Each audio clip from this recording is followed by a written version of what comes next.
എല്ലാവർക്കും നമസ്കാരം. കുറച്ച് ദിവസങ്ങളായിട്ട് ഞാൻ വീഡിയോസ് ഒന്നും ഇടാറില്ല. ചില പ്രത്യേക കാരണങ്ങൾ കൊണ്ട് ഇടാൻ പറ്റിയില്ല, അത്ര തന്നെ, വേറെ ഒന്നുമല്ല. ഇന്ന് നമുക്ക് ശനിയുടെ രാശിമാറ്റത്തെ പറ്റി സംസാരിക്കാം. അതായത് ശനി ഭഗവാൻ എന്നത് കുംഭത്തിൽ നിന്നും മീനത്തിലോട്ട് മാർച്ച് 29 തീയതി മാറുന്നുണ്ട്. അപ്പം പൊതുവെ ഇപ്പം ഞങ്ങൾ തമിഴ്നാട്ടിലെ വാക്യ പഞ്ചാംഗം, തിരുഗണിത പഞ്ചാംഗം, ഇങ്ങനെ 2 തരത്തിലുണ്ട്. അപ്പോൾ ചിലർക്ക് അത് ഇപ്പോൾ ശനി മാറുന്നില്ല, ചില കൂട്ടർ ശനി ഇപ്പോൾ മാറുന്നുണ്ട്, അങ്ങനെയാണ്. അപ്പം ഞാൻ പഠിച്ചത് ശനി മാറുന്നു എന്നാണ്. മാർച്ച് മാസം ശനി മാറുന്നു എന്നതാണ് ഞാൻ പഠിച്ചിട്ടുള്ളത്. പൊതുവെ അസ്ട്രോളജിയിൽ തന്നെ പലർക്കും പല അഭിപ്രായങ്ങളാണ് ഉള്ളത്. ചിലർ ചില ഗ്രഹങ്ങളെ പരിഗണിക്കുന്നതേ ഇല്ല, നക്ഷത്രങ്ങളിൽ നിന്ന് പരിഗണിക്കുന്നില്ല. പക്ഷെ ചില ആചാര്യന്മാർ എല്ലാം ചേർത്ത് പറഞ്ഞു കൊടുക്കുന്നുണ്ട്. അപ്പം ഇങ്ങനെ അവരവരുടെ പഠനങ്ങളിൽ എന്താണ് ശരിയെന്ന് തോന്നുന്നത് അത് പറഞ്ഞു കൊടുക്കുന്നതാവാം. അതുകൊണ്ട് അഭിപ്രായങ്ങൾ ഒരുപാട് വ്യത്യാസങ്ങളുണ്ട്. ഈ ജ്യോതിഷത്തിൽ മാത്രം പലരും പല രീതിയിലാണ് അതിൻ്റെ ഫലങ്ങൾ കണ്ടുപിടിക്കുന്നത്. പക്ഷെ എന്തായാലും ഫൈനലായിട്ട് അത് ഒന്നായി വന്നാലാണ് സന്തോഷം. എങ്ങനെ ഏത് മെത്തേഡ് ഫോളോ ചെയ്താലും അവസാനം പറയുന്ന ഫലങ്ങൾ ആളുകൾക്കത് ശരിക്കും പ്രയോജനമായിട്ടും സത്യമായിട്ടും വന്നാൽ ഏറ്റവും ഉത്തമം. അപ്പോൾ അതുമാത്രമല്ല, ശനി മാറുമ്പോഴും ചിലർ പറയുന്നത് ശനി ഒന്നുമേ ചെയ്യുന്നില്ല, ഒരു പ്രശ്നമില്ല, ആർക്കും ശനി ഭഗവാൻ ആ ഒരു രാശിമാറ്റത്തിൽ ഒന്നും സംഭവിക്കുന്നില്ല എന്ന് പറയുന്നുണ്ട്. അതേസമയം ഗുരു ആണ് വ്യാഴം രാശി മാറുന്നതെങ്കിൽ നല്ല നല്ല ഫലങ്ങൾ ചെയ്യുന്നു എന്നും പറയുന്നുണ്ട്. പക്ഷെ ഞാൻ ജ്യോതിഷത്തിൽ ഞാൻ പഠിച്ചതിൽ ഞാൻ മനസ്സിലാക്കിയതിൽ ശനിയെക്കാളും ഗുരു ശരിയല്ലാത്ത സ്ഥാനത്തിൽ നിൽക്കുകയാണെങ്കിൽ നല്ല ദോഷം ചെയ്യുന്നുണ്ട്. അത് ആർക്കും മനസ്സിലാകുന്നില്ല. ഗുരുവിനെ എന്താ പഠിപ്പിച്ചു വച്ചിരിക്കുന്നു വെച്ചാൽ, നമ്മുടെ ജാതകത്തിൽ ഗുരു അല്ലെങ്കിൽ വ്യാഴം അതാണ് ഏറ്റവും ഉത്തമമായ ഗ്രഹം, ദേവഗുരു, അതാണ് എല്ലാ കാര്യത്തിലും നല്ലത്, നന്മ തരുന്നത് എന്നാണ്. പക്ഷേ ഞാൻ മനസ്സിലാക്കിയതിൽ ശനിയെക്കാളും ഗുരു ദ്രോഹം ചെയ്യുന്നുണ്ട്. ദ്രോഹം മീൻസ് ദോഷങ്ങൾ തരുന്നുണ്ട്. അപ്പോൾ ഈ 2 ഗ്രഹങ്ങളുടെ രാശിമാറ്റത്തിൽ ശനി പാപഗ്രഹനായ ശനി, അല്ലെങ്കിൽ കർമ്മകാരകനാണ്, തൊഴിൽക്കാരകനാണ്, മരണകാരകനാണ്, രോഗകാരകനാണെന്നൊക്കെ നമ്മൾ കാരകത്വം കൊടുത്തു വച്ചിട്ടുണ്ട്. ആ ശനി ആരെയും ഉപദ്രവിക്കുന്നില്ല എന്ന് പറഞ്ഞാൽ ബുദ്ധിമുട്ടാണ്. കാരണം ഗോചരത്തിൽ വരുന്ന ശനി ഭഗവാൻ ശരിക്കും നമുക്ക് കുറച്ച് 50% എടുത്താൽ മതി. കാരണം കൂറ് പ്രകാരം ചന്ദ്രൻ എവിടെ നിൽക്കുന്നോ ആ ചന്ദ്രൻ്റെ ഏത് ഭാവത്തിലോട്ട് വരുന്നോ അതനുസരിച്ച് നമുക്ക് അവരുടെ ഫലങ്ങൾ പറയാം. പക്ഷേ ഇപ്പോൾ അത് ലഗ്നത്തിലേക്ക് കൊണ്ടുവരുന്നുണ്ട്. പക്ഷേ ലഗ്നത്തിൽ എത്രത്തോളം ശരിയെന്ന് അറിയില്ല. കാരണം ചന്ദ്രനിൽ നിൽക്കുന്നതും ലഗ്നത്തിൽ നോക്കുന്നതും ഒരേ ഫലങ്ങളാണ് തരുന്നത്. അപ്പോൾ ചന്ദ്രൻ മാറി ഒരേ ചന്ദ്രനും നിൽക്കുന്നതും ലഗ്നവും ഒരേ രാശിയും ഒരേ ലഗ്നമായിട്ട് വരുന്നവർക്ക് ഒരേപോലെ ഫലം വരും. പക്ഷെ ചന്ദ്രൻ നിൽക്കുന്നതും ലഗ്നം വേറെയാണെങ്കിൽ ഫലങ്ങൾ മാറി മാറി വരും, ഇല്ലേ? അപ്പം നമ്മുടെ ജാതകത്തിൽ നമുക്ക് നോക്കുമ്പോൾ ലഗ്നം വെച്ച് നോക്കാം. ഇത് ഗോചരം എന്ന് പറയുന്നത് കൂറ് വെച്ച് തന്നെ നോക്കണം, ചന്ദ്രനെ വെച്ച് തന്നെയാണ് നോക്കേണ്ടത്. അതാണ് ശരിക്കും പണ്ടുള്ള ആചാര്യന്മാർ എന്ത് ചെയ്തത് അത് തന്നെയാണ് ഇപ്പോഴും ഭാഗം ചെയ്യുന്നത്. പക്ഷേ ചില മാറ്റങ്ങൾ ആൾക്കാർ കൊണ്ടുവന്ന് അങ്ങനെയൊക്കെ പുതിയ മെത്തേഡൊക്കെ കൊണ്ടുവരുന്നുണ്ട്. പക്ഷെ എനിക്കത് എത്രത്തോളം ശരിയാണെന്നൊന്നും അറിയില്ല. പക്ഷെ എങ്ങനെ നോക്കിയാലും ഈ ഒരു പ്രശ്നങ്ങൾ വരും, ആൾക്കാർക്ക് കൺഫ്യൂഷൻ വരും. കാരണം ചന്ദ്രൻ നിൽക്കുന്ന ആ ഭാവത്തിന് ശനിയെ നോക്കണം, ലഗ്നം വേറെയാണെങ്കിൽ ആ ലഗ്നത്തിനനുസരിച്ചും ശനി നിൽക്കുന്ന ഭാവത്തിന് നോക്കണം. അപ്പം ആളുകൾ കുഴപ്പത്തിലാകും. അതുകൊണ്ട് ഇപ്പം ചന്ദ്രൻ നിൽക്കുന്ന ആ രീതിയിൽ നിങ്ങൾ ഗോചരം കണ്ടാൽ മതി, അതാണ് നല്ലത്. അപ്പോൾ ഇവിടെ മാർച്ച് 29 തീയതിക്ക് കുംഭത്തിൽ നിന്ന് ശനി മീനത്തിലോട്ട് പോകും. അപ്പം നമ്മൾ എങ്ങനെയാണ് അത് നോക്കേണ്ടതെന്ന് വെച്ചാൽ, നമുക്ക് രാശി ചന്ദ്രൻ നിൽക്കുന്ന അറിയാലോ, നമ്മുടെ ജന്മനക്ഷത്രം അല്ലേ? നക്ഷത്രത്തിന് നല്ല വാല്യൂ ഉണ്ട്. ഒരു ജ്യോതിഷി അല്ലെങ്കിൽ ജ്യോതിഷം പഠിക്കുന്ന ഒരു സ്റ്റുഡൻ്റ് ആണെങ്കിൽ നമ്മുടെ ഉപാസനാമൂർത്തി അല്ലെങ്കിൽ നമ്മൾ ഇഷ്ടദൈവം, നമ്മളെ ആ ദൈവങ്ങളുടെയൊക്കെ നാമജപം ജപിക്കുന്നത് പോലെ നമ്മൾ പറഞ്ഞ് ജപിക്കേണ്ട ഒന്നാണ് ഈ നക്ഷത്രങ്ങൾ. അശ്വതി മുതൽ രേവതി വരയ്ക്കും. നമ്മൾ എവിടെ പോകുമ്പോഴും വാക്കിംഗ് പോകുമ്പോഴും എല്ലാ സമയത്തും അശ്വതി ഭരണി കാർത്തിക ഇങ്ങനെ പറഞ്ഞുകൊണ്ടേയിരിക്കണം. കാരണം നമ്മുടെ വാക്ക് ഫലിതം കറക്റ്റായിരിക്കണം, പറയുന്നത് മറ്റുള്ളവർക്ക് കറക്റ്റായിരിക്കണം. അന്ന് അവർ മുന്നിൽ നിൽക്കുന്നത് നമ്മുടെ നാവിൽ നിന്ന് എന്ത് വീഴുന്നു എന്നുള്ളതാണ്. അപ്പോൾ നമ്മൾ ശരിക്കും കറക്റ്റായി പറഞ്ഞിരിക്കണം ഇവിടെ. അപ്പോൾ അതിന് ഇതൊക്കെ വാക്ഫലിതം വേണമെങ്കിൽ ഈ നക്ഷത്രങ്ങളെയും ഈ ഗ്രഹങ്ങളെയും ഈ ഭാവാധിപന്മാരെയും അനഗ്രഹങ്ങൾ പിന്നെ ഭാവങ്ങളെയൊക്കെ നമ്മൾ എപ്പോഴും സ്മരിച്ചുകൊണ്ട് തന്നെ നടക്കണം. നമ്മളെ എവിടെ ചെന്നാലും നമുക്ക് ഈ അശ്വതി ഭരണി കാർത്തിക രോഹിണി ഇതിങ്ങനെ മനസ്സിൽ ഇങ്ങനെ പോയിക്കൊണ്ടേയിരിക്കണം. നമ്മൾ ഓരോ വിഷ്ണു സഹസ്രനാമാവട്ടെ ലളിത സഹസ്രനാമാവട്ടെ എന്താ വേണം പറഞ്ഞോളൂ, പക്ഷേ ഇതും കൂടെ ചേർത്ത് നിങ്ങൾ ഉച്ചരിച്ചു കൊണ്ടേയിരിക്കണം. അപ്പോൾ എത്രത്തോളം ആ നക്ഷത്രങ്ങൾക്ക് വാല്യൂ ഉണ്ടെന്നുള്ളത് 27 നക്ഷത്രങ്ങളെ മനസ്സിലാക്കി കഴിഞ്ഞാൽ അതിനെപ്പറ്റി നമുക്ക് അറിയാൻ പറ്റുള്ളൂ. അതുവരേക്കും അത് ഇല്ല എന്ന് കൂടെ ആൾക്കാർ പറയും, ആ നക്ഷത്രത്തിന് ഒരു വാല്യൂവും ഇല്ല എന്ന് പറയും. പക്ഷേ അവരുടെ വീടുകളിലുള്ള നക്ഷത്രങ്ങൾക്കെല്ലാം പോയി അമ്പലത്തിൽ വഴിപാട് ചെയ്യുകയും ചെയ്യും. ഇതാണ് നടക്കുന്നത്. എനിക്കതിലൊന്നും വിശ്വാസമില്ല എന്ന് പറയും, പക്ഷെ അവരുടെ വീട്ടിൽ അതൊക്കെ തന്നെയാണ് ഫോളോ ചെയ്യുന്നത്. അത് എത്രയോ അനുഭവം എനിക്കുണ്ട്. അതുകൊണ്ടാണ് പറയുന്നത്. അതുകൊണ്ട് നമ്മൾ നക്ഷത്രത്തിലും വിശ്വസിച്ചേ ആകുള്ളൂ. നക്ഷത്രത്തിന് കാരകത്വങ്ങളുമുണ്ട്, അതുപോലെ ഗ്രഹത്തിന് കാരകത്വങ്ങളുണ്ട്, ഭാവത്തിനും കാരകത്വങ്ങളുണ്ട്. ഈ മൂന്നിൻ്റെയും കാരകത്വങ്ങൾ ശരിക്കും മനസ്സിലാക്കി കഴിഞ്ഞാൽ എന്താണെന്നുള്ളത് സ്പഷ്ടമായിട്ട് നമുക്ക് ആൻസർ പറയാൻ പറ്റും. ഓക്കെ, ഇനി ഇപ്പം ചന്ദ്രൻ നിൽക്കുന്ന ഭാവം നിങ്ങളെ ജന്മരാശി ജന്മനക്ഷത്രം ഏതാണെന്ന് നോക്കുക. ആ രാശി എടുക്കുക. അവിടെ 3 നക്ഷത്രങ്ങൾ കാണും. 2.25 നക്ഷത്രം, 9 പാദം. അതിലേതെങ്കിലും ഒരു നക്ഷത്രം നിങ്ങളേതാക്കുക. ഇവിടെ മേടത്തിലാണ് ചന്ദ്രൻ നിൽക്കുന്നുവെങ്കിൽ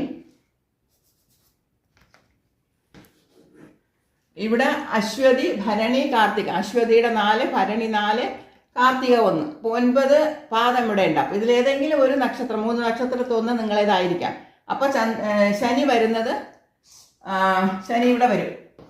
ശനി വരുന്നത് 12ാം ഭാവത്തിലാണ് എന്നെടുക്കണം. അതേസമയം ഇടവമാണെങ്കിൽ 11, മിഥുനമാണെങ്കിൽ 10, കർക്കിടകമാണെങ്കിൽ 9 ശനി വരുന്നു. ഇങ്ങനെ എടുക്കണം. അപ്പോൾ അവിടെ ഓരോ ചന്ദ്രൻ വരുമ്പോഴത്തേക്കും ശനിയെ ആ കണക്കിൽ നിങ്ങൾ ഇത് അതായത് അഷ്ടമശനി, അർദ്ധാഷ്ടമശനി, കണ്ടകശനി ഇങ്ങനെ 7 വരുമ്പോൾ 4 വരുമ്പം 8 വരുമ്പോൾ ഒക്കെ അങ്ങനെയാണ് വരുന്നത്. ഓക്കെ, അപ്പോൾ ഇത് നിൽക്കുന്ന ഭാവത്തിന് ഇപ്പം ശനി ഇവിടെ നിൽക്കുന്നു, മീനത്തിൽ നിൽക്കുന്ന ഭാവത്തിന് ദോഷം ചെയ്യില്ല. നമ്മൾ മഹാന്മാരുടെ ജാതകങ്ങൾ പല ജാതകങ്ങൾ നോക്കുമ്പോഴും 2 ശനി നിൽക്കുന്ന ഒരുപാട് ജാതകങ്ങളുണ്ട്. അവർക്ക് വേറെ തരത്തിലുള്ള ബുദ്ധിമുട്ടുകൾ ഉണ്ടെങ്കിലും പണത്തിനോ പദവിക്കൊന്നും ബുദ്ധിമുട്ട് വന്നിട്ടേ ഇല്ല. അത് മറ്റേ പ്ലാനറ്ററി പൊസിഷൻ അനുസരിച്ചുള്ള പ്രശ്നങ്ങളൊക്കെ ഉണ്ടായിരിക്കാം. പക്ഷേ ശനി നിൽക്കുന്നത് കൊണ്ട് അവർക്ക് ഒരു തരത്തിലും ഒരു ബുദ്ധിമുട്ടും ഉണ്ടായിട്ടില്ല. അതുകൊണ്ട് ശനി നിൽക്കുന്ന ഭാവത്തിന് ദോഷം ചെയ്തതായിട്ട് കാണുന്നില്ല. അതേസമയം ഗുരു നിൽക്കുന്നതിനേക്കാളും ഗുരു അത്ര പ്രശ്നമുള്ളതല്ല. എന്നാലും നോക്കുന്ന ഭാവത്തിന് നല്ലത് തന്നെ ചെയ്യും. എന്ത് തന്നെയാലും അവസാനം, അതായത് കടശി പീരീഡ് നല്ലത് കൊടുക്കും. ലാസ്റ്റ് മിനിറ്റിൽ എന്ത് പ്രശ്നങ്ങളൊക്കെ ഉണ്ടാക്കിയാലും കടം വാങ്ങി അങ്ങനെ ബുദ്ധിമുട്ട് എല്ലാ അവസ്ഥയിലും അവസാനം ജീവനെ രക്ഷിക്കുന്ന ഒരു ഘട്ടം വരുമ്പോൾ ഗുരു രക്ഷിക്കും. പക്ഷേ ശനി അത് ചെയ്യില്ല. ശനി അങ്ങനെ ചെയ്യില്ല. ശനിക്ക് മരണകാരകൻ്റെ ഒരു പവറും കൂടെ ഉള്ളത് കൊണ്ട് അത് പ്രോബ്ലമായിട്ടുള്ളതാണെങ്കിൽ അത് അതിൻ്റേതായ കാര്യങ്ങൾ ചെയ്തു വെക്കും. അതുകൊണ്ട് നോക്കുന്ന ഭാവത്തിന് കുറച്ച് ബുദ്ധിമുട്ടുമുണ്ട്. പക്ഷേ മകരലഗ്നത്തിന് ലഗ്നാധിപതി തന്നെ 10 നോക്കിയാൽ ഉയർന്ന പദവിയും കൊടുക്കുന്നുണ്ട്. അപ്പം നമ്മൾ എത്രത്തോളം അത് എങ്ങനെയാണെന്നൊക്കെ മനസ്സിലാക്കണമെങ്കിൽ നല്ല ഡെപ്തിൽ പഠിച്ചാലേ മനസ്സിലാക്കാൻ പറ്റുള്ളൂ. 2 തരത്തിലും നമ്മൾ നോക്കണം. അപ്പം അടുത്തത് ഈ ഓരോ ഭാവം വെച്ച് നോക്കിയിട്ട് അപ്പം നിങ്ങൾക്ക് മനസ്സിലാക്കേണ്ടത് ഈ ചന്ദ്രൻ ഇവിടെ നിൽക്കുമ്പോൾ 12 മേടത്തിന് 12ലാണ് വരുന്നത്. അപ്പം ഈ 12 നിന്നുകൊണ്ട് അത് എവിടെയൊക്കെ നോക്കും എന്നുള്ളതുണ്ട്. അപ്പം എല്ലാ ഗ്രഹങ്ങൾക്കും ഉള്ളതുപോലെ 7ാമത്തെ ദൃഷ്ടി പൊതുവായിട്ടുള്ളതാണ്. പക്ഷേ സ്പെഷ്യലായിട്ട് 2 ദൃഷ്ടി കൂടെ കൊടുത്തിട്ടുണ്ട്. അപ്പം ഇത് 3ഉം 10ഉമാണ്. അപ്പം നോക്കുന്ന മീനത്തിൽ നിന്നുകൊണ്ട് 12ൽ നിന്നുകൊണ്ട് അത് നിങ്ങൾ പ്രത്യേകം ശ്രദ്ധിക്കണം. ആ 12ൽ 2 മാസം രാഹു കൂടെ ഉണ്ട്. നിൽക്കുന്ന വീട് ശുഭനായ ഗുരുവിൻ്റെ വീടാണ്. ഗുരുവും ശനി സമനാണ്, ഫ്രണ്ട് ഹൗസ് എന്ന് പറയാം നിൽക്കുന്നത്. പക്ഷെ കൂടെ അവിടെ നിൽക്കുന്നത് രാഹുവാണ്. രാഹുവിന് ഒരുപാട് കാരകത്വങ്ങളുണ്ട്. അതായത് ഭോഗകാരകനാണ്, അത്യാഗ്രഹിയാണ്, മരണകാരകനാണ്, ഇരുട്ടിൻ്റെ ഇതാണ്, ഇങ്ങനെ ഒരുപാട് കാര്യങ്ങൾ പിന്നെ രാഹുവിനും കൊടുത്തിട്ടുണ്ട്. എല്ലാം നമ്മളെ കണ്ണ് മഞ്ഞളിപ്പിക്കുന്ന രീതിയിൽ എല്ലാം ചെയ്തിട്ട് അവസാനം ഒന്നുമില്ലാത്ത അവസ്ഥയിൽ കൊണ്ടുവിടുന്നത് രാഹുവിൻ്റെ ഒരു കാരകത്വമാണ്. അപ്പോൾ വിശ്വസിക്കാൻ പറ്റില്ല. എല്ലാ സൗഭാഗ്യം കൊടുക്കും, പക്ഷെ അവസാനം പോകുന്ന പോക്കിലെല്ലാം നശിപ്പിച്ചിട്ടേ പോകുള്ളൂ. അപ്പം ആ രീതിയിലുള്ള ഒരു കാരകത്വം ഉള്ളത് കൊണ്ടും ഒരു രാശിയിൽ രാഹു നിൽക്കുമ്പോൾ ആ രാശിയെ കംപ്ലീറ്റ് ആക്രമിക്കുമെന്നാണ് പറയുന്നത്. അവിടെ ഏത് ഗ്രഹം നിന്നാലും എന്താണ് ബെഡ്ഷീറ്റ് ഇട്ട് മൂടിയ ഒരവസ്ഥയാണ് മറ്റ് ഗ്രഹങ്ങൾക്കെല്ലാം. പവറേ കാണില്ല, അവർക്ക് ചെയ്യാനുള്ള പവറൊന്നും കൊടുക്കില്ല. ഇതിൻ്റെ ആധിപത്യമായിരിക്കും അവിടെ നടക്കുന്നത്. അപ്പം ശനിക്ക് രാഹുവിൻ്റെ ഒരു ബന്ധം വരുന്നു. പിന്നെ ശനി പൂരിട്ടാതിയെ 4ാമത്തെ പാദത്തിലായിട്ടാണ് പോകുന്നത്. ഇവിടെ 4ാമത്തെ പാദമുണ്ട്. പിന്നെ ഉത്രട്ടാതി രേവതി 4, 4, 9 ഇത് പൂരിട്ടാതിയുടെ ഒരു പാദം. അപ്പം ഇവിടെയാണ് പോകുന്നത്. രാഹു ഇങ്ങനെയാണ്, റിവേഴ്സിലാണ് സഞ്ചരിക്കുന്നത്. രാഹുവും ലാസ്റ്റിൽ ഇവിടെ തന്നെ കാണും, പൂരിട്ടാതിയിൽ തന്നെ കാണും.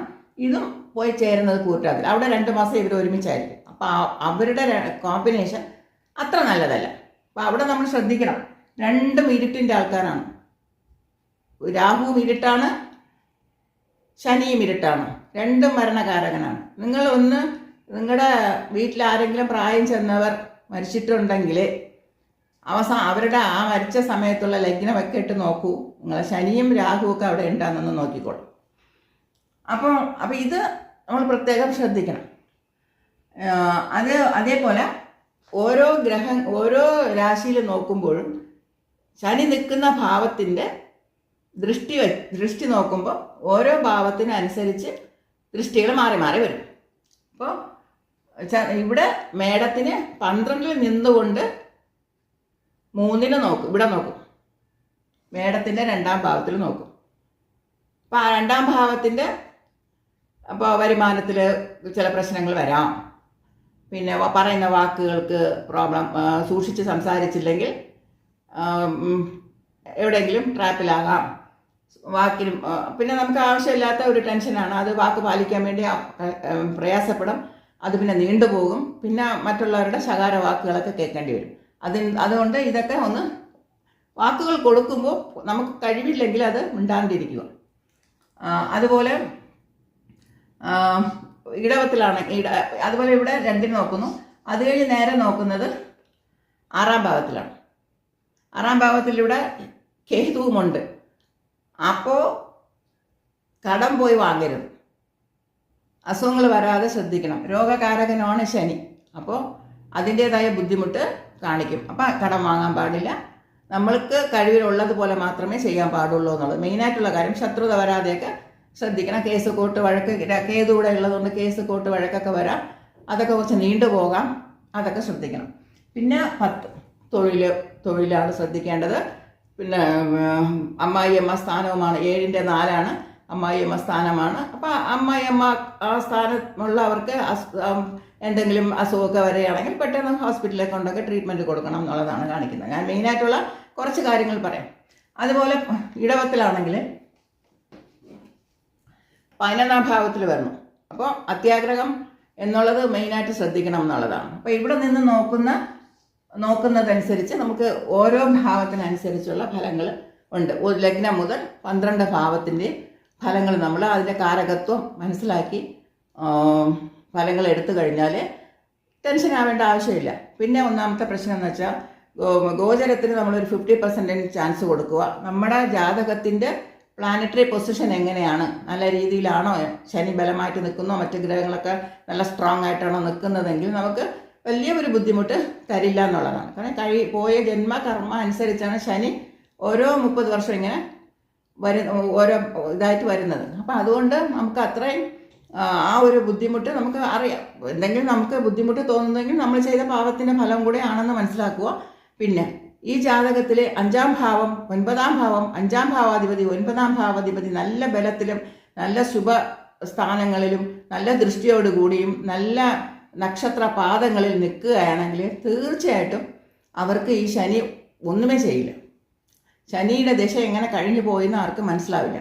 ചില സമയത്ത് നീചഭംഗ രാജയോഗത്തിലൊക്കെ നിന്ന് കഴിഞ്ഞാലും നല്ലത് തന്നെ കൊടുക്കും. ആ സമയത്ത് വിവാഹം നടക്കും, കുഞ്ഞുങ്ങൾ ജനിക്കും, വീട് വെക്കും, എല്ലാ സൗഭാഗ്യങ്ങളും കൊടുക്കും. അപ്പം അതിനും ഒരു മാറ്റില്ല. അപ്പം നമുക്ക് നമ്മുടെ പൊതുവെ പറയാറുണ്ട് ലഗ്നാധിപതി സ്ട്രോങ് ആയിരുന്നാൽ എല്ലാം ആയി എന്ന്. പക്ഷെ അങ്ങനെയല്ല.